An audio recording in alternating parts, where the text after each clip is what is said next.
200 veces por día. Compartís, posteás, opinás y editás. Pero el verdadero análisis del siglo XXI lo encontrás acá, en La Loge, con @AyelenOlive, más conocida como Ayelen Oliva. Bueno, amiga, lista para recibirte aquí en La Loge. Me serví un vinito para amenizar un poco la tarde. ¿Un vinito? Sí. Ahí. No se puede tomar en el estudio, Sofía. ¿Qué haces acá, amigo? Y sí, Yo me iba enteré con de todo Aye. esto.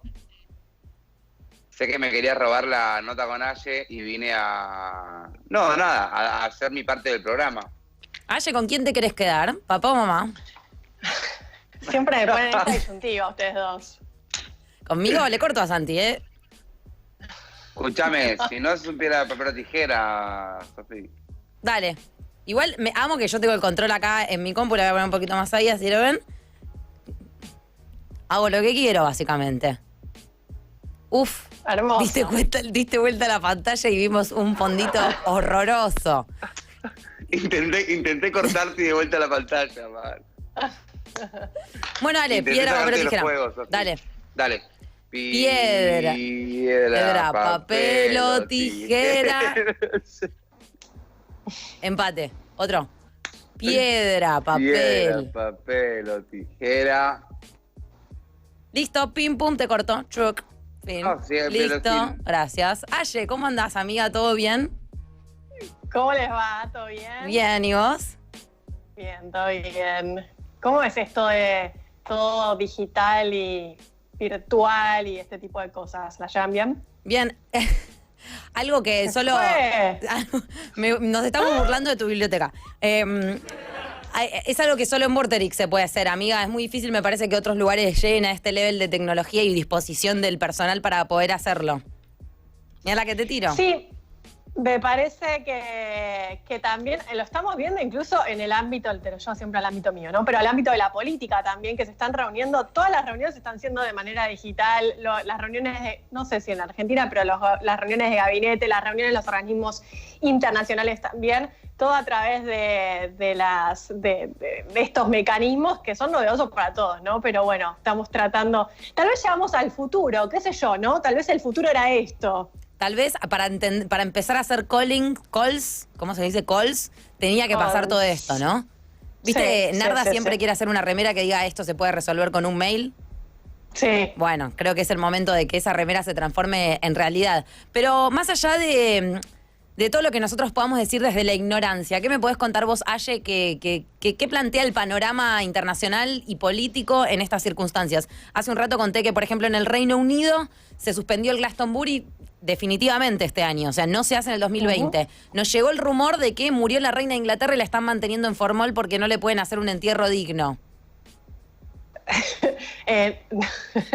La pobre, la están cuidando, claramente está en una zona de riesgo, edad de riesgo corre la reina, pero encima en un Reino Unido bastante complicado porque vieron lo que pasó, la decisión que tomó Boris Johnson el jueves pasado, que empezó a bajarle un poco el precio a todo eso, pero que en su momento había tomado la decisión de que, bueno, definía a un grupo, seleccionaba a un grupo de personas que tenían que hacer una especie de inmunidad colectiva y de esta manera iban a proteger al resto de la población. Se dio todo un debate porque Inglaterra estaba yendo en contra de todas las teorías, de todas las recomendaciones científicas y bueno, una respuesta también por parte de los científicos británicos, una carta de 200 científicos que salieron a criticar esta decisión.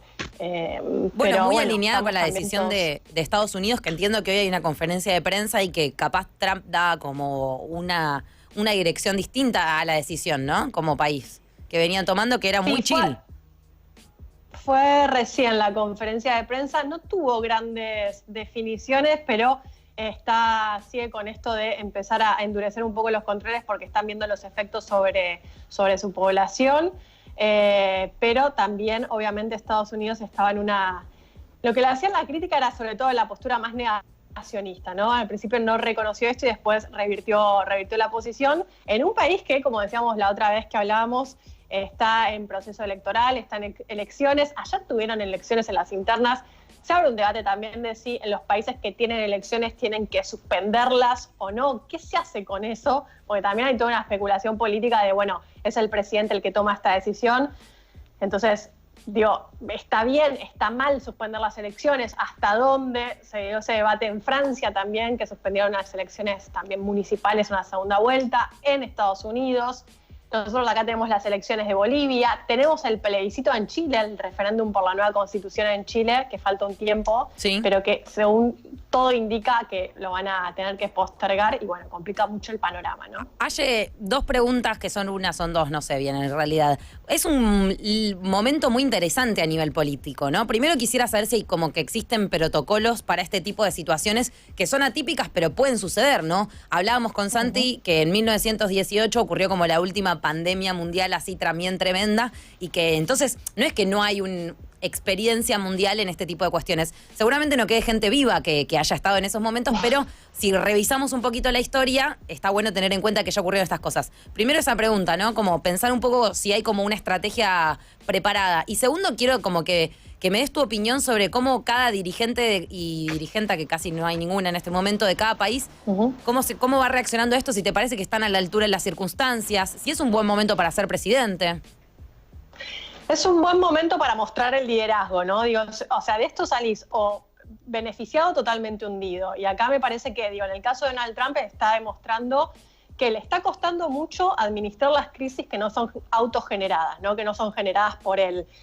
Una de ellas, por ejemplo, siempre hemos visto, digo, crisis, por ejemplo, tuvimos al comenzar el año con Irán, ¿no? Digo, esa disputa con Irán, donde claramente el que activó esa cruzada también diplomática fue Estados Unidos. Vimos los cruces, obviamente, entre Estados Unidos y China por la cuestión comercial, entre Estados Unidos y Corea del Norte, también ahí fogoneada por Estados Unidos, y estamos viendo también la dificultad ahora de un conflicto que le es ajeno, que en su momento obviamente Donald Trump trató de minimizar y que no le está saliendo muy bien esto, como decíamos recién, en un año electoral que necesita del apoyo, necesita de la economía, necesita que todo funcione más o menos bien. Así que, bueno, por ese lado la tiene bastante complicada y también, digo, la dificultad para estos tipos de discursos tan belicosos que justamente buscan encontrar un enemigo externo claramente identificable. Esto es muy difícil, ¿no? Porque no es un Estado, no es China, no es Irán, no es, no sé, Kim Jong-un, es un virus que atraviesa fronteras, que no responde a ningún color político y entonces se hace bastante más complicada. Y después, bueno, podemos analizar los casos de otros presidentes también, ¿no? Como el caso de Bolsonaro, que hoy dijo que va a festejar su cumpleaños con un montón de personas y que no va a hacer caso a todo esto que está pasando. Un Bolsonaro que le dio un segundo test negativo al coronavirus porque yo creo que son ya 11 funcionarios los que viajaron con él a Estados Unidos que están infectados con el coronavirus, así que bastante peligrosa la situación o delicada la situación para el presidente brasileño también. Bueno, creo que me animo a decir que en Argentina fue muy buena la aceptación de las palabras de Alberto y la conducta de Alberto, que también logró mucha gente que es súper macrista o que no está de acuerdo con el bloque kirchnerista de alguna manera, se quedó muy contenta, esta es mi percepción personal, con esta frase de se acabó la Argentina de los vivos. O de los... Sí. Algo así dijo. De los vivos y bobos. Sí.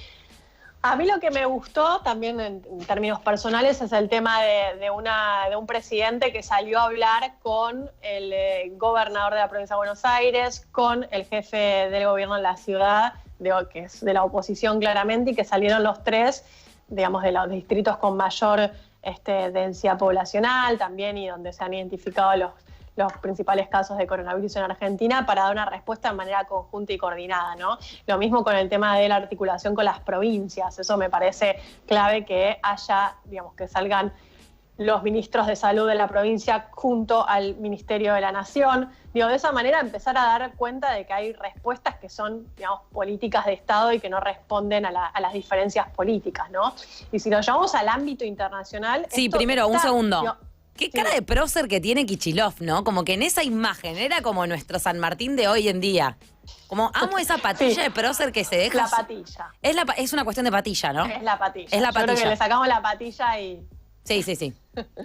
Bueno, pero perdón. si le ponemos... No sé qué está... Bueno, no importa, te pregunto otra cosa, tengo mil dudas. No.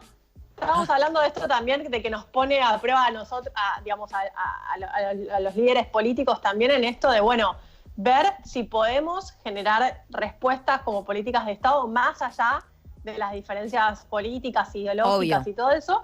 Y algo que está, digamos, un lugar donde estamos viendo la dificultad de todo esto es en el caso de Venezuela, ¿no? De la frontera Venezuela-Colombia, donde se armó, obviamente, un lío bárbaro. ¿Por qué? Porque el gobierno de Nicolás Maduro, dijo, ayer tuvieron una reunión finalmente, pero dijo que se había intentado comunicar con los ministerios, con la Cancillería, con el Ministerio de Salud, con el presidente Iván Duque, el presidente de Colombia, y que no le daban respuesta.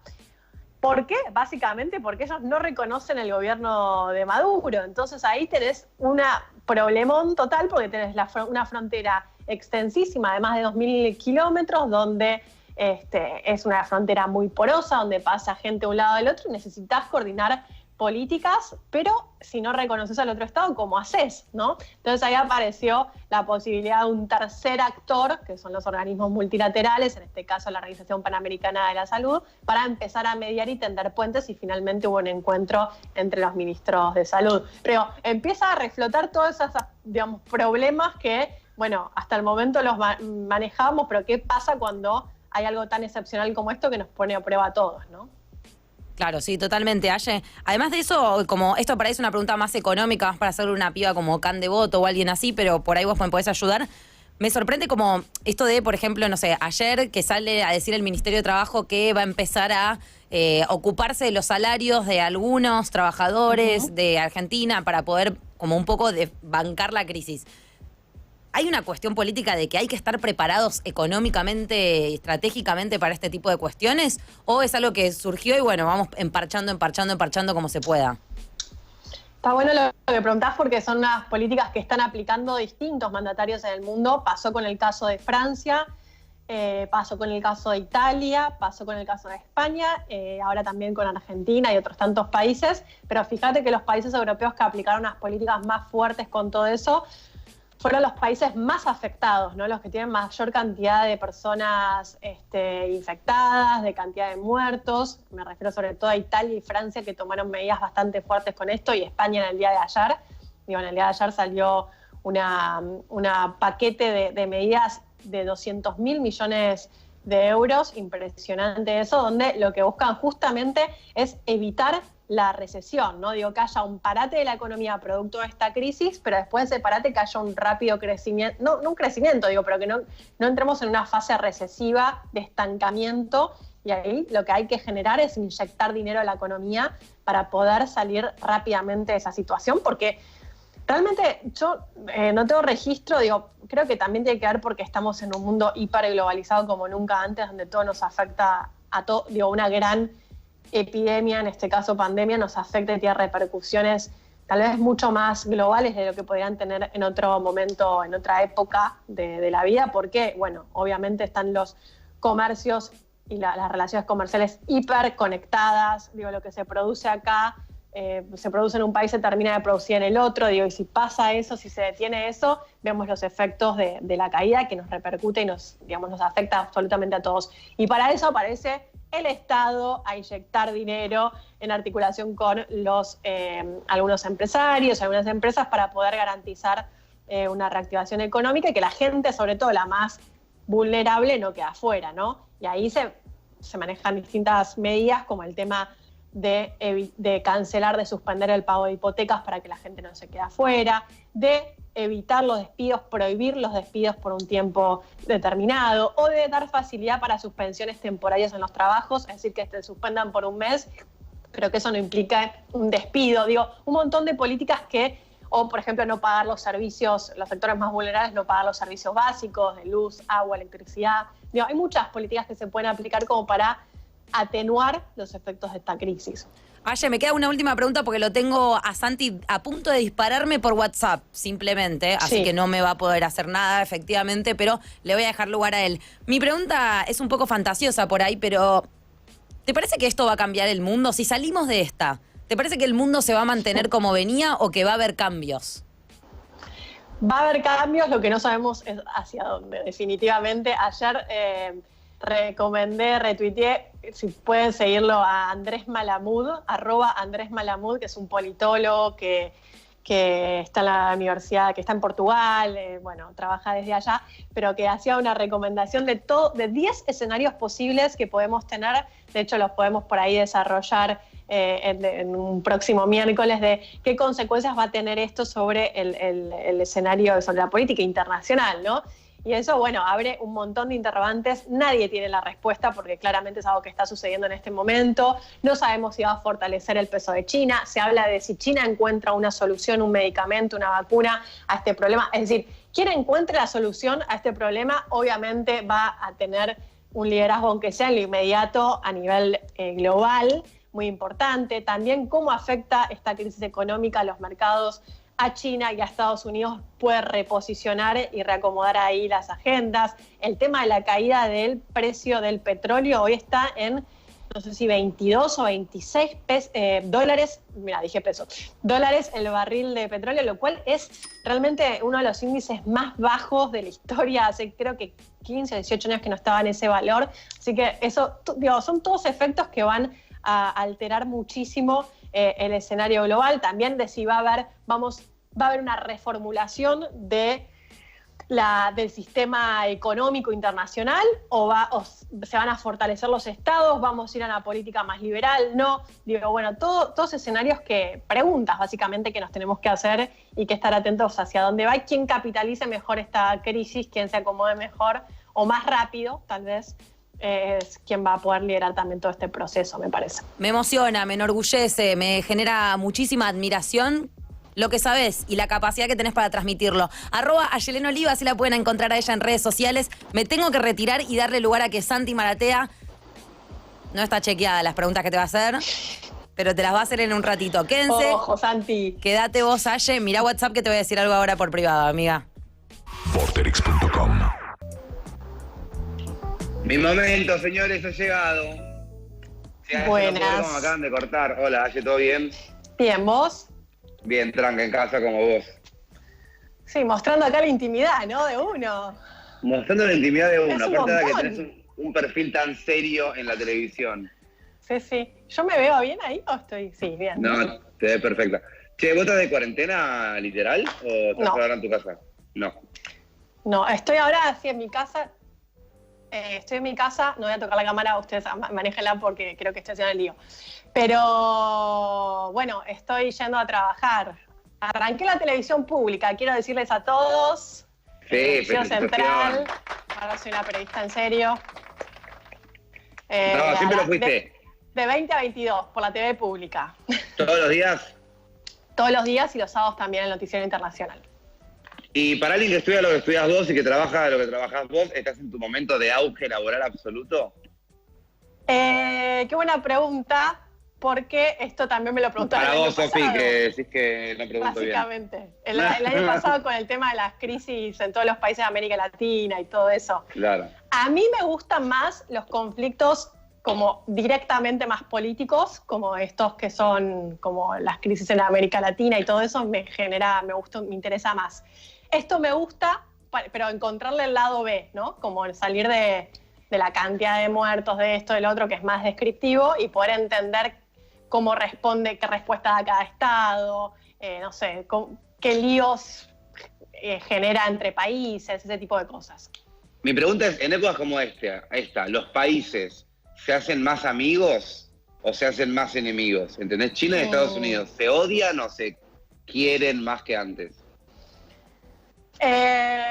Creo que depende de cada uno de los casos, pero es interesante lo que planteas porque es raro, porque por un lado está generando una cosa de mayor aislamiento, digo, estamos todos mucho más hipernacionalistas cerrando fronteras. El cierre de fronteras es de un nivel que no se vio. El otro día hablaba con fuentes de la Cancillería y el Ministerio del Interior que decían que es la primera vez en la historia de Argentina que se cierra la totalidad de las fronteras. Digo, es una política realmente muy fuerte, histórica para Argentina y para el resto del mundo. En Europa ayer nos enteramos de la Unión Europea que también Angela Merkel lo anunció, pero decidieron cerrar las fronteras de la Unión Europea para terceros países. Francia también, España también, Alemania también, con todos los países que están a su alrededor, los países fronterizos. Entonces uno podría pensar, bueno, no sé, estamos más aislados, realmente estamos un poco más abroquelados a nuestras fronteras y viendo cómo hacemos para lidiar con todo eso. Pero por otro lado, también uno está viendo que, salvo excepciones como lo decíamos del Reino Unido, al comienzo Estados Unidos y bueno, algunas cuestiones que se pueden mencionar, pero hay como una política más o menos, estamos todos siguiendo las mismas recomendaciones de la Organización Mundial de la Salud, trabajando de manera coordinada. Digo, las políticas que hablábamos recién con Sofi de los planes económicos y todo eso, en España, en Francia y acá en Argentina y en otros tantos países, tienen bastante que ver unos con otros, algunos un poco más, otros un poco menos, pero digo, uno pensaría que estamos trabajando de manera coordinada, ¿no? Pero bueno, ahí podemos hacer muchas críticas ahí adentro. Hay chances de que, igual como dijo recién Sofi, como hay muchas preguntas que son para hacerle a una economista, ¿no? Como, sí, no sé, para el ciudadano promedio como yo, se me mezcla mucho la política y la economía, sí, en este momento. Pero hay una chance de que cambie un poco el orden de las cosas. No digo que Argentina mañana sea el primer mundo, pero que los que son el primer mundo hoy pierdan cierta fuerza y los que tienen menos fuerza adquieren un poco más, así porque se dio así en el mundo. Sí, yo creo que hay que ver, en primer lugar, cómo se reactivan después los mercados en cada una de las potencias, ¿no?, centrales, en cómo se reactiva la economía china, la economía de los Estados Unidos.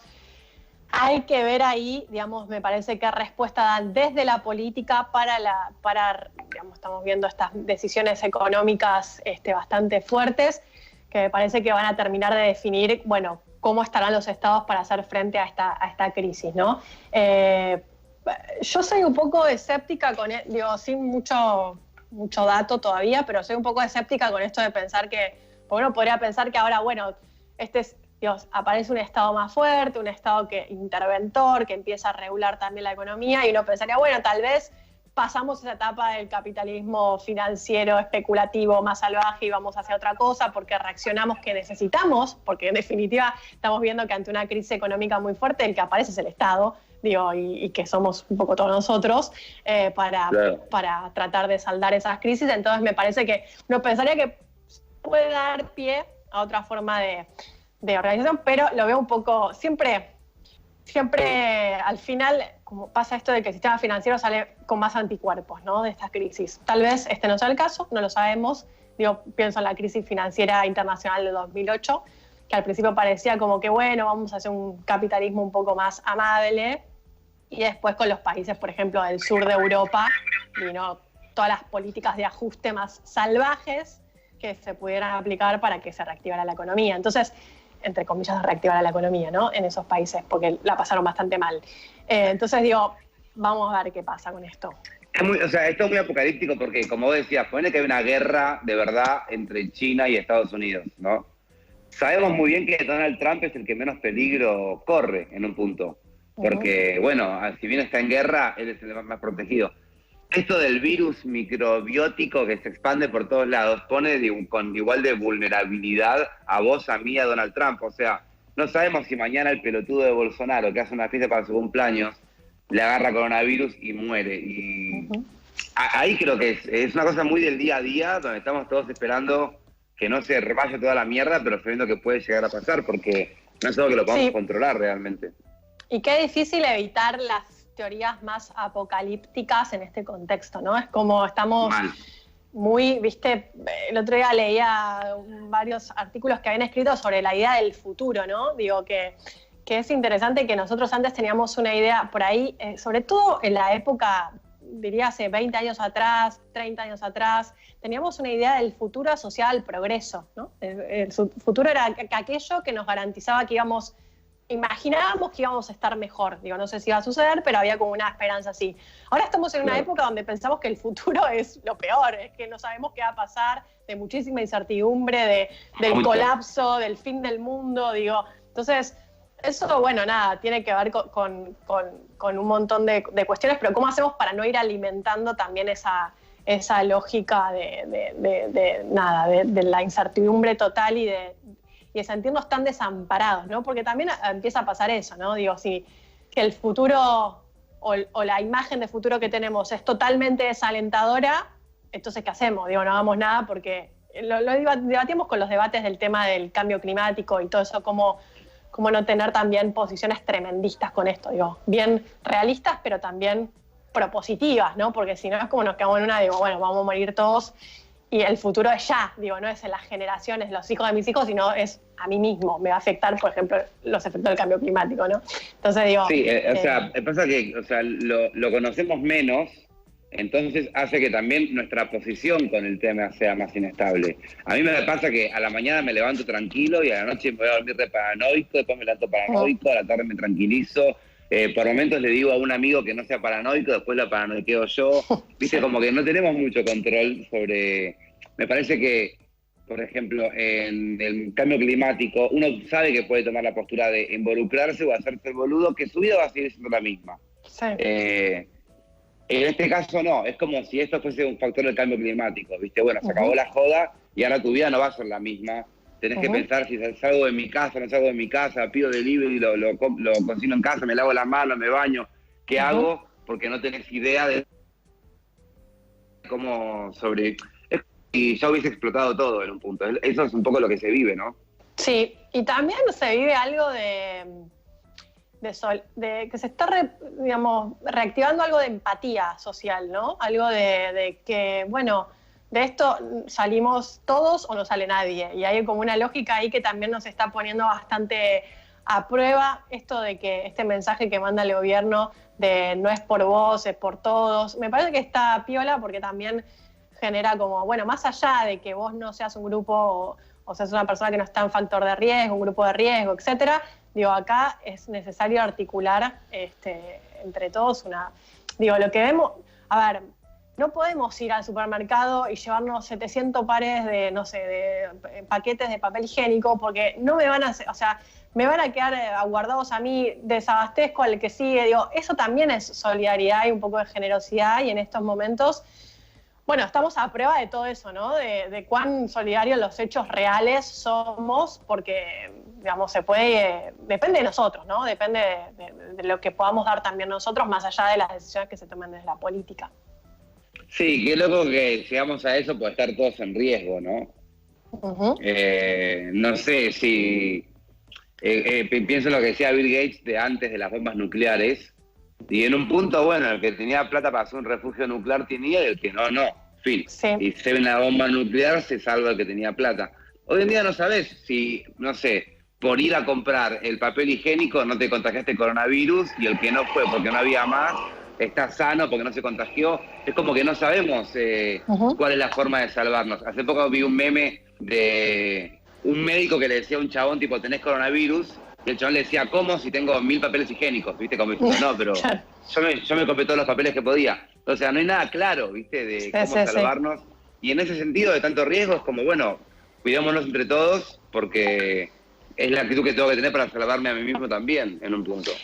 Sí, y aparte es como un virus que nos afecta a todos, clase alta, clase baja, digamos, mujeres, varones, y eso genera también una conciencia, porque a veces no pasa lo mismo con otro tipo de enfermedades o epidemias de menor envergadura, ¿no? Pero, cuando afecta a sectores más pobres, o de otros países, por ejemplo, el ébola, o por ejemplo, enfermedades que suceden en otros países o en nuestro propio país, que a veces nos llega de una manera muy, muy solapada, muy calma y también genera muchísimas muertes, ¿no? Entonces me parece que también el desafío ahora es cómo ser solidarios más allá de que la situación no me afecta a mí directamente, ¿no? Generar una solidaridad y generar cierta empatía social más allá de que yo no sea el afectado, ¿no? Ahora, estamos reaccionando así porque todos estamos amenazados, pero estaría bueno que esto nos destape algo un poquito más generoso con todos. Sí, no tenés que llegar a esto con una amenaza mundial de muerte apocalíptica. Última pregunta para cerrar, Aye, ¿cómo está África? Ay, pero te lo preparo, no estoy tan entrenada en eso. África llegó más tarde, llegó como en América Latina, todos los países del hemisferio sur llegó mucho más tarde, eso generó como la capacidad de respuesta distinta. Y tuvieron creo que igual que lo compartiría con América Latina, en eso tuvieron como muchos estados tuvieron la capacidad de respuesta con medidas más tajantes, por ejemplo, el cierre de fronteras. El cierre de fronteras en Nigeria fue muchísimo más, creo que Nigeria ahora tengo que checar, fue mucho más veloz que lo que pasó, por ejemplo, en Europa, ¿no? Entonces, digo, una reacción más instantánea con eso. Pero no sé más que eso, Santi, te tendría que averiguar. Pobre África, territorio olvidado, eso hay que darle prioridad porque no sabemos nada.